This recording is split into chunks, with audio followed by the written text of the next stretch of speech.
boys and girls, and welcome to, I'd say the Ted Shed, but I'm not so sure that's what I should be calling this. Ordinarily, this would be a ride for Ted, ride with Ted, but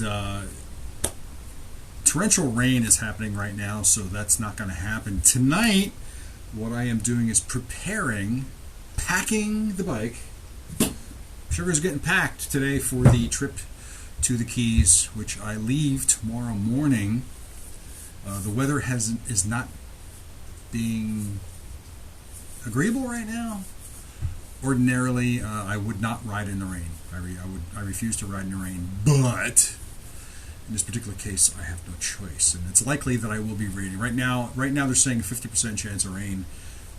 So obviously, it could go either way, but depending on what time I leave. And the storm is moving pretty fast, so I'm hoping that by tomorrow morning there's no rain, or at least only less than a 50% chance of rain. So we're going to see.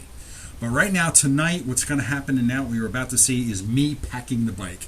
And anybody who has done any long distance traveling knows that there is a science behind packing your bike. You know, if you go on one trip, you pack your bike, and you learn from that, and then you discover, I probably should have done this instead or done that instead.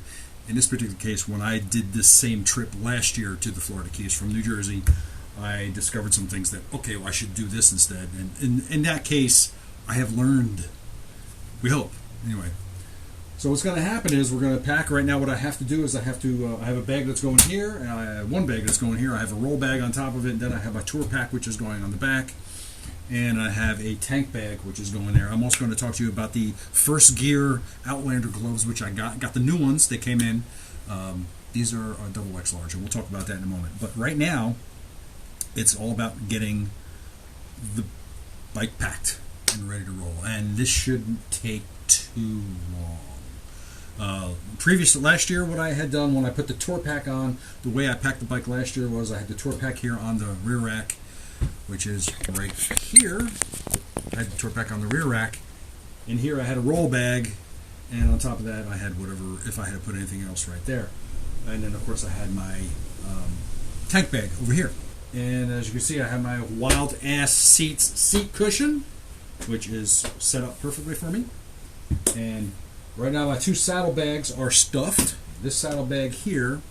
So this saddlebag here is full. This has got my bike cover in it, some extra pairs of gloves, some drinks, and that's ready to go. Why am I bringing the bike cover? Well, I have to stop at a hotel overnight on the way down, and I want to cover the bike. If you don't see it, it's not there, in theory. Plus, I want to cover the bike while we're down in the Keys on certain nights because it might rain. I don't know, we'll see. Saddlebag number 2.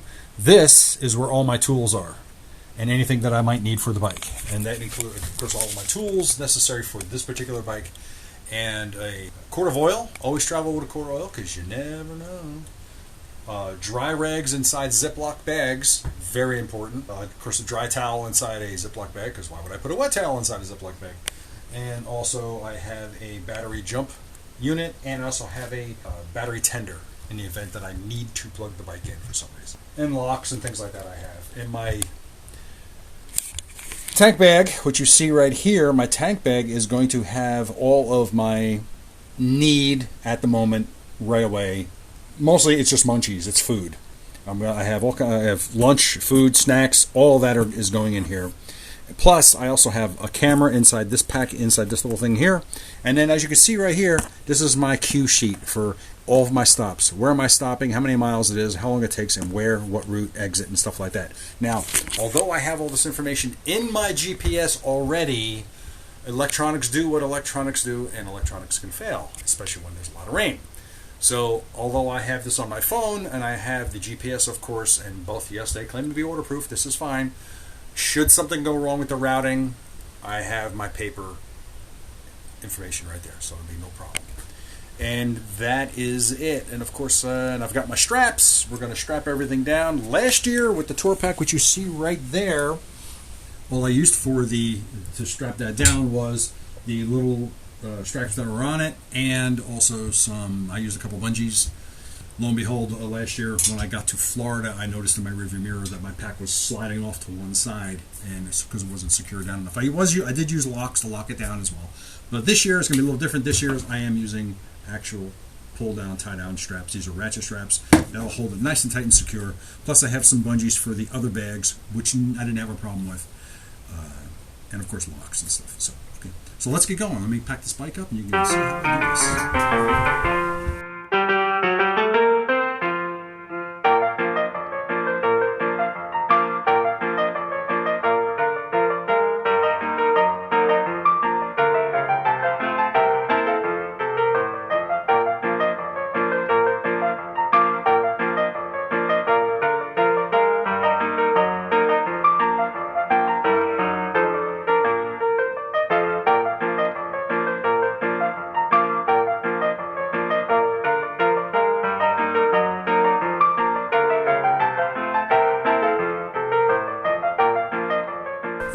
Alright, so there you go.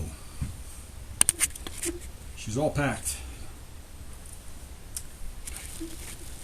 Yeah.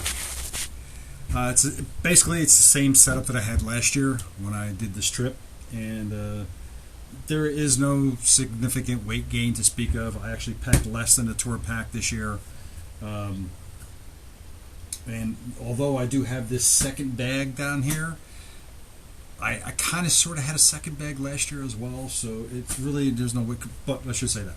Going down, I did not have a second bag. Coming back, I did have a second bag, and it's pretty much the same weight as it was before. So I'm pretty much traveling with the same weight as I did last year, so there's no significant impact to the weight of the bike. Now, on to more important things, other things. This here is the FirstGear Outlander gloves, which I just got yesterday. These replace the ones, as you saw in the last video, where they were too tight. So I got these yesterday, and the very first thing that I did was put them on my hands.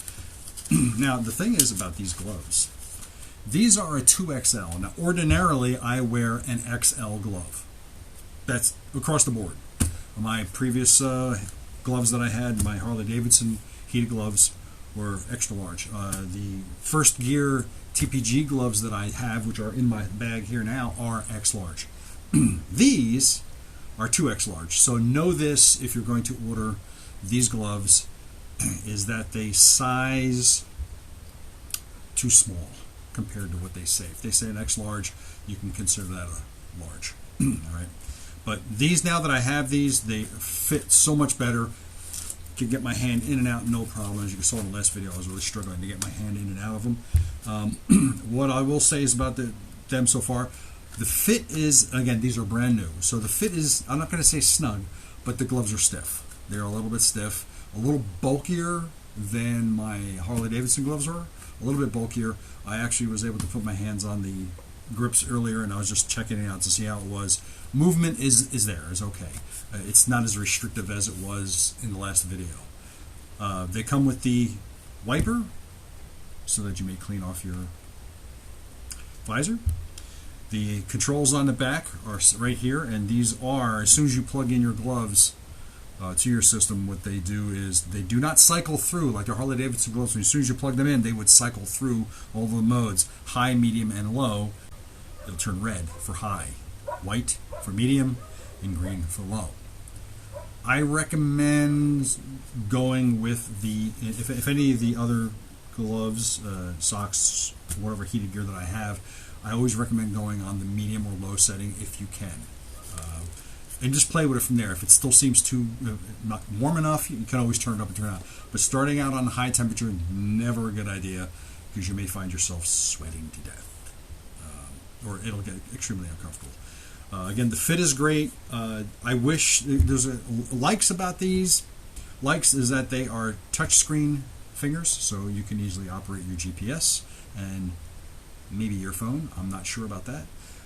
The other like that I have about it is very well constructed, very nice fit. You got the armored knuckles, and of course everywhere armored knuckles, and you got the armored pads here. Dislikes, again, that they size smaller than normal. The other dislike is that the cuff is not nearly as large as I would like it. I could see tomorrow when I leave for my trip that I am not going to be able to get my, well, very difficult. It's going to be difficult for me to get the arms of my FirstGear thermo suit underneath the cuff of these gloves. With my Harley-Davidson gauntlet gloves and even my FirstGear TPG gloves, the cuff is really large and long. And you can see the cuff here is small. I would say the TPG glove cuff is this big and much bigger. You can get your outer garment underneath that cuff. The other dislike that I have to have is, and I don't know why they did this, but it is apparent that they had a plan. But here's the plug for your glove. And the idea of these gloves, or what you're supposed to do, is when you put these on, one of the first things you do when you put your jacket on, whatever it is you're wearing on the outside, your outer layer, you're going to hold this in your hand and feed your arm through the sleeve of your jacket, and then you can plug it right in, and you're good. You have that wire running through you and not dangling around. But that's great, because if it's on the inside, if the connection point is on the inside of the glove, you don't see it, and it's already there, and it's no big deal. Here they've put it on the outside, so it makes it difficult feeding it underneath your glove and around in a loop and all that. So I think what's going to end up happening is this is going to be, it's going to get connected like that, Velcro, and it's just going to dangle outside the spacesuit, which is the FirstGear thermo suit. So it's just going to dangle. But it's better than my hands being cold. It's going to be a little chilly just tomorrow morning. So we're going to find out tomorrow how they are, if they keep my hands warm. I'm sure they will. I'm sure they're going to be fine. I do have heated grips, so that's going to make a big difference. But right now, I think these are going to be great. I think they're going to work out really well. And again, they enable me to, I have great movement in my hands, not nearly as stiff as the previous ones I had. So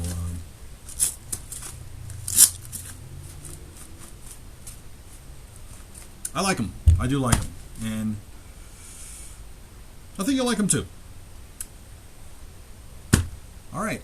So now, seeing as how I have my the gear is all packed, the only thing I have left to carry to get out here tomorrow morning is my electronic cables and devices, which are all being charged right now, and they will go in the tour pack on the other side, and my helmet and my booties that cover my rain gear boots anyway.